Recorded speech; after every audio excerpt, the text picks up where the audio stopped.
Yo, good day everyone.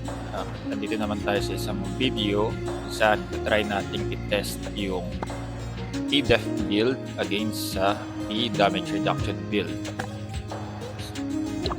Babaguhin natin tong feathers mamaya. So ito yung current feather setup ko for the P-Def build. So ayan. So lahat siya P-Def.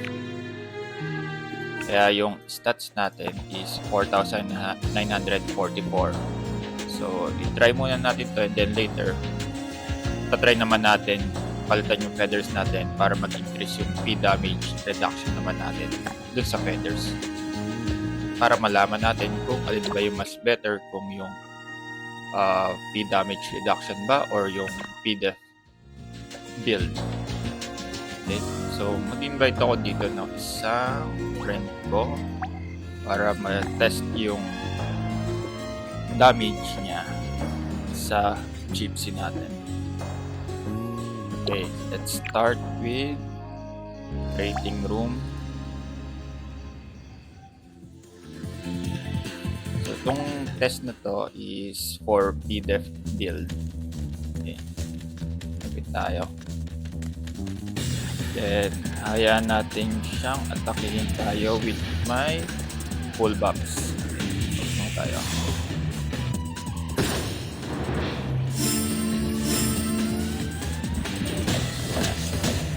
Una, 520. And then, pag nag-sacrifice siya, so 4,000 and then 3,900.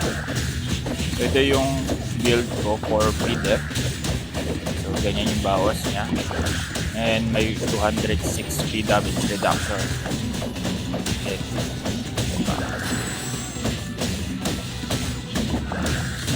Ngayon, try naman natin yung isang build which is the P damage reduction build. So, dito, i-change ko lang yung feathers ko to P damage reduction. Tanggalin ko. So, Terra.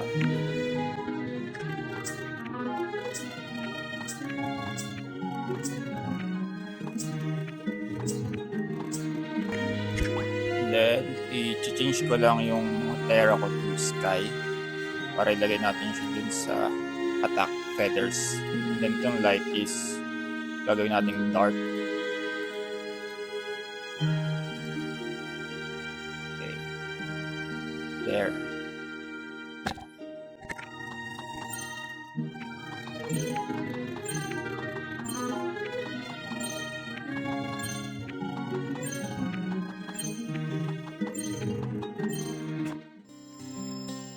Okay, since na-set up na natin yung feathers natin. Okay.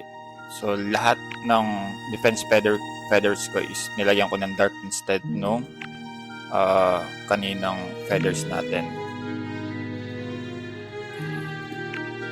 And then, nilagyan natin sa attack yung sky feathers. So, ngayon, yung defense ko bumaba ng almost 200. So, P-def ko is 47. But yung P-damage reduction ko nag-increase siya ng almost 5%, right? So, ngayon, ito try natin to with my friend again.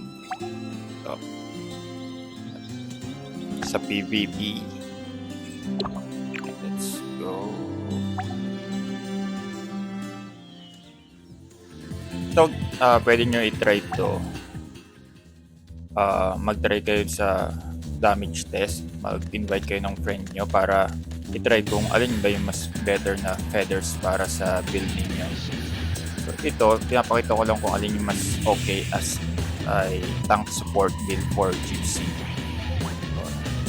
So, back muna tayo bago natin i-try.